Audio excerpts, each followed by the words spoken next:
This is the LG Premiere Pro Plus. This is what it looks like. It's got the window in the back with three cameras. It's got power button on the side, and this is how you factory reset or hard reset it. So we're going to hold down volume down and power at the same time.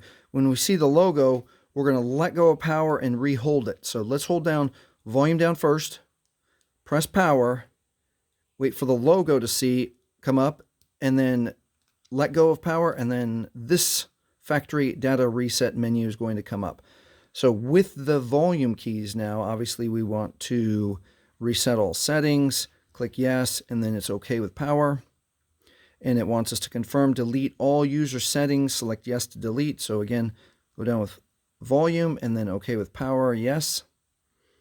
And the phone will cycle through and you'll see an erase ring, and that is how you factory reset this LG Premiere Pro Plus. Keep in mind that if you've set up your LG with your Google or Gmail account, you will need your Google or Gmail account to log back into this phone, even though we've erased everything, especially if you've turned on the Find My Device or Find My Phone or Factory Reset Protection. I don't remember what they've called it back in how old this phone is.